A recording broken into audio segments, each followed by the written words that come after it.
किसान भाइयों राम राम। किसान भाइयों, आज हमारे साथ हैं डॉक्टर उदल सिंह। आप सहायक आचार्य हैं उद्यान विज्ञान से और वर्तमान में राजस्थान कृषि अनुसंधान संस्थान दुर्गापुरा जयपुर में कार्यरत हैं। आज उदल सिंह जी से हम बात करेंगे फूलों की खेती के बारे में। डॉक्टर साहब, आपका स्टूडियो में स्वागत है। नमस्कार। बहुत बहुत धन्यवाद और सभी किसान भाइयों को मेरा प्यार भरा नमस्कार। देखो, राम राम के बाद में अब सीधे आते हैं विषय पर। आज का विषय है फूलों की खेती अधिक लाभ देती। तो सबसे पहले तो हम डॉक्टर साहब यही जानना चाहेंगे कि फूलों की खेती क्या होती है तथा यह अन्य खेती से किस प्रकार भिन्न है। देखिए, मैं किसान भाइयों को बताना चाहूँगा, जो खेती है कई प्रकार की खेती है, जिसमें हम अनाजों की खेती करते हैं, फल की खेती करते हैं, सब्जियों की खेती करते हैं। उसी तरह से क्या है, एक उद्यान विज्ञान का पार्ट है ये, और उद्यान विज्ञान के अंतर्गत हम फूलों की खेती का अध्ययन करते हैं। इसमें हम फूलों की खेती को वाणिज्यिक स्तर पर करते हैं, कॉमर्शियल स्केल पे करते हैं, जिससे हमें ज़्यादा फायदा होता है। अगर मैं परिभाषा के तौर पर बताऊं तो फूलों की खेती को उद्यान विज्ञान की एक वो शाखा है जिसके अंतर्गत हम फूलों को उगाने का अध्ययन करते हैं। ये अन्य खेती से इसलिए अलग है क्योंकि ज़्यादातर फसलों की खेती करने पर हमें, जब फसल को हम काटते हैं तब हमें पैसा प्राप्त होता है। लेकिन फूलों की खेती की बात करें तो हम 2 या 2.5 महीने के बाद जब उसमें फूल आना शुरू कर देते हैं तो उसी समय से हम उसको फूल तोड़ते हैं और साथ के साथ हम उसको बाजार में बेचते जाते हैं। तो ये देखा जाए तो ये फूलों की खेती जो है ये एक नकदी फसल के रूप में उगाते हैं ताकि किसानों को जल्दी से जल्दी इसकी जो है आमदनी शुरू हो जाए। तो इस तरह से दूसरी जो फसलें हैं उससे अलग है। यानी फूलों की खेती किसान भाई करेंगे तो बहुत जल्दी उनकी आमदनी शुरू हो जाएगी। 2 से 2.5 महीने बाद कोई भी अगर आप पौधा लगाते हैं तो वो फूल देने लग जाता है। जी जी। अब बात करें फूलों का मानव जीवन में महत्व या क्या उपयोग है, इसके बारे में आप बताएं। देखिए, फूलों का जब नाम जबान पे आता है तो हमारे मन में अनेक तरह के महक, सुगंध और जो रंग हैं वो हमें अनुभव होते हैं। आजकल तो हर अवसर पर फूलों का उपयोग किया जाता है, इसलिए बाजार में फूलों की मांग भी बढ़ती जा रही है और यही कारण है कि किसान भाइयों का रुख अब फूलों की खेती की तरफ ज़्यादा बढ़ता जा रहा है। फूलों के उपयोग हमें मांगलिक कार्यों पे हम करते हैं, कोई धार्मिक अनुष्ठान या आयोजन करते हैं तो फूलों की ज़रूरत पड़ती है। इसके अलावा जो कुछ सामाजिक कार्य होते हैं या फिर सरकारी आयोजन होते हैं, इसके अलावा अगर जन्मदिन पार्टी है या सालगिरह है या शादी की सालगिरह है, या इस पे सब पे फूलों का उपयोग किया जाता है। इसके अलावा फूलों से और भी विभिन्न प्रकार के पदार्थ जैसे इत्र है और सेंट है, ये सारी चीज़ बनाई जाती है। यानी कोई भी शुभ मंगल कार्य होता है उसमें फूल काम आते हैं और बड़ी मात्रा में फूलों का प्रयोग होता है। तो किसान भाई अगर फूल उगाएंगे तो काफ़ी लाभ ले सकते हैं। अब उपयोग के आधार पर फूलों का आप प्रकार भी बताइए, कितने प्रकार के फूल होते हैं जो उपयोग किए जा सकते हैं। देखिए, जब फूलों की खेती करते हैं तो फूलों को हम 2 तरह से विभाजित करते हैं। एक जो होता है, फूलों को हम फूल के साथ कुछ एक टहनी को भी उसके साथ अलग करते हैं पौधे से। जब पौधे फूल को हम तोड़ते हैं तो उसको कहते हैं हम कट फ्लावर। कट फ्लावर के अलावा एक दूसरी तरह का फूल है जिसको हम, जहाँ फूल लगता है तो उसका जो कैलिक्स होता है, कैलिक्स के नीचे से जस्ट तोड़ लेते हैं तो उसको हम कहते हैं लूज फ्लावर। तो ये 2 तरह के फूल होते हैं, कट फ्लावर और लूज फ्लावर। अब कट फ्लावर का उपयोग जो है हम गुलदस्ते बनाने में करते हैं, सजावट करने में करते हैं।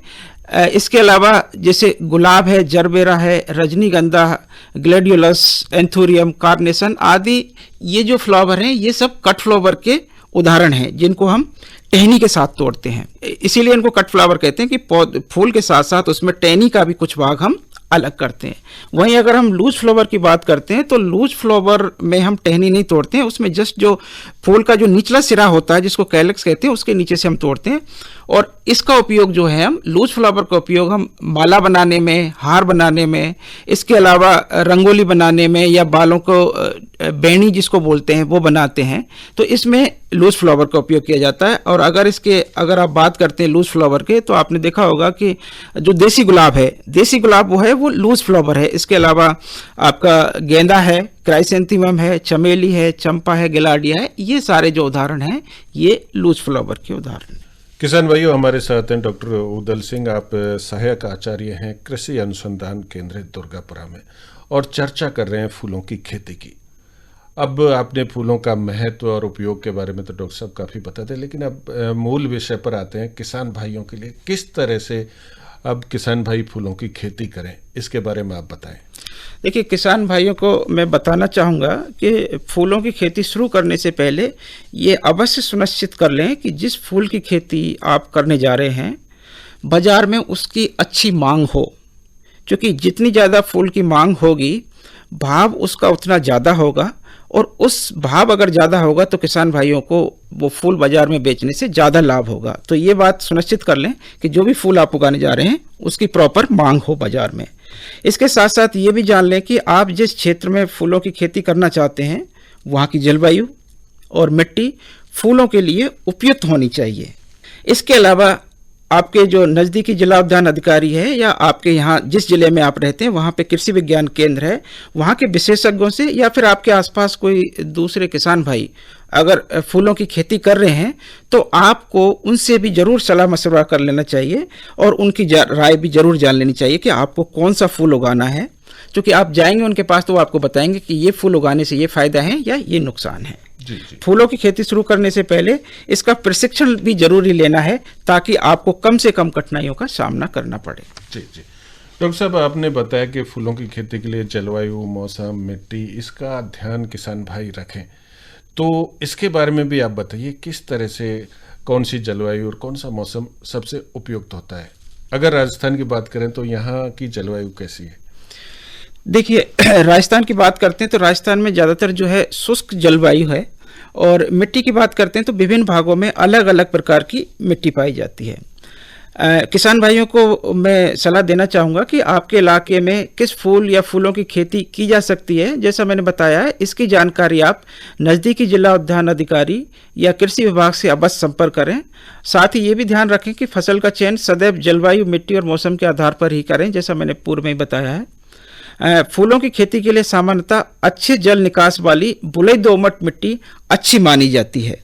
इसके अलावा जैसे अगर हम पुष्कर के एरिया की बात करते हैं, अजमेर की बात करते हैं, तो पुष्कर के आसपास देखा होगा आपने गुलाब की खेती काफ़ी अच्छे पैमाने पर की जा रही है। इसी तरह गंगानगर के आसपास भी गंगानगर से एक गंगानगरी गुलाब है, जिसको उसका किस्म का नाम ही गंगानगरी गुलाब है, तो उसकी खेती वहाँ पे की जाती है। इसके अलावा राजस्थान में, पूरे राजस्थान में गेंदे की खेती जो है कहीं पर भी आसानी से की जा सकती है।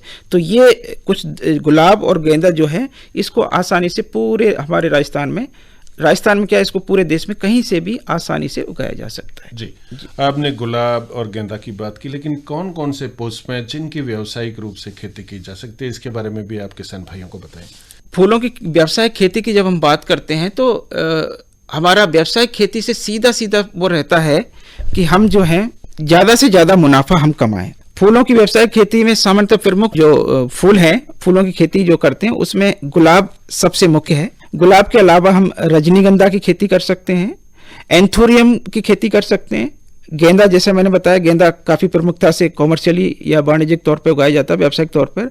इसके अलावा ग्लेडियोलस है, एस्टर है, जरबेरा है, गुलदाउदी, कार्नेशन, कुछ नाम हैं जिनका जो खेती है आप व्यावसायिक तौर पर आसानी से कर सकते हैं। राजस्थान में गुलाब और गेंदे की खेती सफलतापूर्वक हो रही है, जैसा मैंने बताया।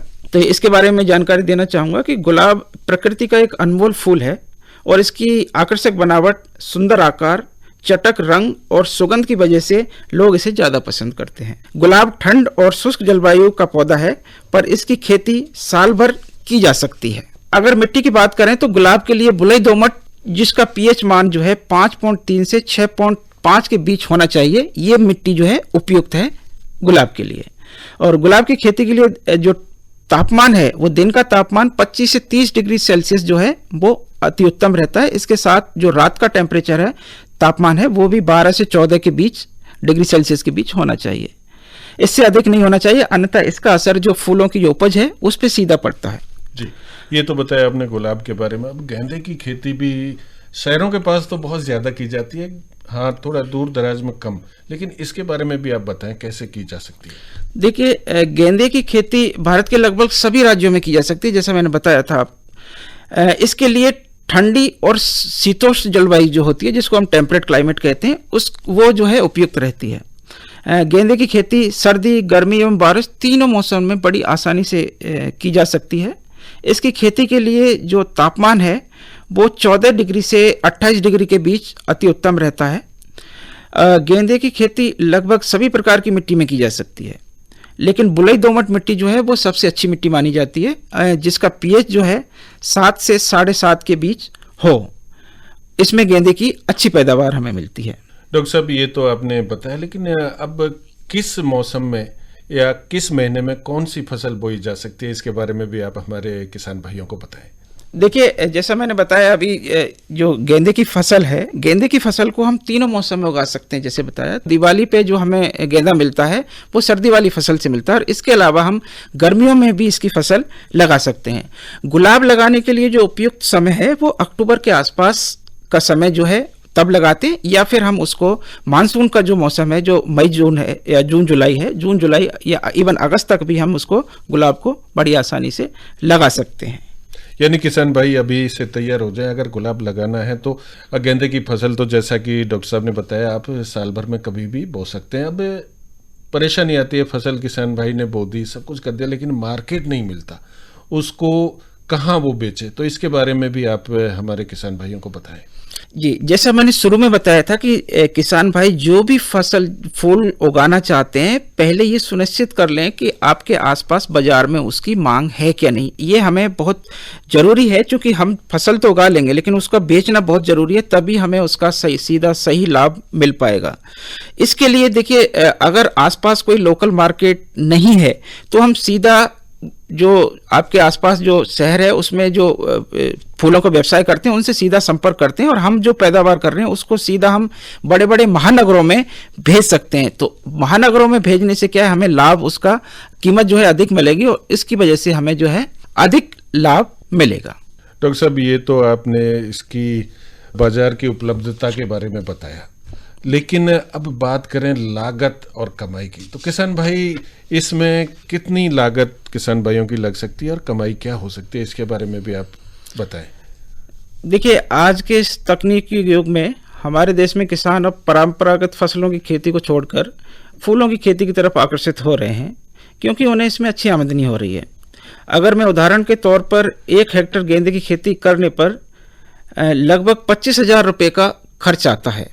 1 हेक्टेयर में अगर किसान करता है तो ये एक औसत है कि खर्चा जो है 25,000 आएगा। इसमें इस 25,000 में जो शामिल है उसमें निराई, खेत की निराई, उसकी गुड़ाई, खाद, सिंचाई और जो लेबर है, जो लेबर उसमें लगता है, उसका ये खर्चा शामिल है। जबकि अगर इसकी प्रतिवर्ष आपको लगभग 70 से 80,000 रुपये जो है इससे आमदनी मिलती है। और दूसरी बात, अगर मैं लागत की और कमाई की करता हूं, तो अगर हम इसको कंपेयर करते हैं दूसरी फसलों से, जैसे अगर मैं गेहूं की बात करता हूं, अगर हम 1 हेक्टेयर में गेहूं की फसल उगाते हैं तो साल भर में हमें उससे लगभग 25 से 30 कुंटल जो है गेहूं मिलता है। वहीं अगर मैं गेंदे की बात करता हूं तो गेंदे से जो 1 हेक्टेयर में जो पैदावार होगी वो लगभग 25 से 30 टन पैदावार होती है। तो मतलब जो गेहूं वो पैदा हो रहा है उससे 10 गुना जो है हमें गेंदे का फसल जो उपज है वो हमें मिलती है। तो इसमें बहुत मुनाफा है, इसीलिए हम कह सकते हैं कि जो गेंदे की, जो फूलों की खेती है वो अच्छी कमाई का जरिया है। जी, तो किसान भाइयों, ये बहुत अच्छी जानकारी आपने डॉक्टर उदल सिंह जी से सुनी कि आप फूलों की खेती से कितना लाभ कैसे ले सकते हैं। अब अंत में डॉक्टर साहब, किसान भाइयों को आप कोई सलाह देना चाहेंगे? किसान भाइयों को मैं यही सलाह देना चाहूँगा कि फूलों की खेती करने से पूर्व आप कहीं से भी, या तो कृषि विज्ञान केंद्र से या कृषि विभाग से या अपने जो आपके किसान जो फसल उगा रहे हैं, फूलों की खेती कर रहे हैं, उनसे कहीं ना कहीं से आप प्रशिक्षण जरूर लें फूलों की खेती करने का। इसके अलावा मैं आपको यही बताना चाहूँगा कि आप लोग फूलों की खेती जैसे गुलाब या जरबेरा खेतों में करने के बजाय अगर हम उसको पॉली हाउस आजकल बड़ा प्रचलित होता जा रहा है दिनों दिन, अगर पॉली हाउस में हम गुलाब की या जरबेरा की खेती करते हैं तो उससे हमें ज़्यादा कमाई होती है। उसका कारण ये है कि जो हम पौधे उगाते हैं या फूल जो उगाते हैं पॉली हाउस में, हम साल भर उगा सकते हैं, हमें उस पे मौसम पे निर्भर नहीं रहना पड़ता। हम किसी भी मौसम में कोई सा भी फूल हम उगा सकते हैं। लेकिन उसके साथ ये है कि हर फूल नहीं उगा सकते, जैसे जरबेरा है, गुलाब है, कार्नेशन है, इसकी खेती कर सकते हैं। इसका दूसरा बड़ा फायदा ये मिलेगा कि हमारी सरकार ने, केंद्रीय सरकार और राज्य सरकार ने विभिन्न तरह की योजनाएं चला रखी हैं, जिससे हमें पॉली हाउस पे और उसके अलावा जो बूंद बूंद सिंचाई है जो कि आवश्यक है पॉली हाउस में खेती करने के लिए, उस पे हमें सब्सिडी मिलेगी और उस सब्सिडी की वजह से हमारा जो खर्च है इस पे खेती करने पे फूलों की वो कम आएगा। बहुत बहुत धन्यवाद डॉक्टर उदल सिंह जी, सहायक आचार्य उद्यान विज्ञान। आप राजस्थान कृषि अनुसंधान संस्थान दुर्गापुरा में कार्यरत हैं। आपने फूलों की खेती के बारे में हमारे किसान भाइयों को इतनी जानकारी दी, आपका बहुत बहुत धन्यवाद।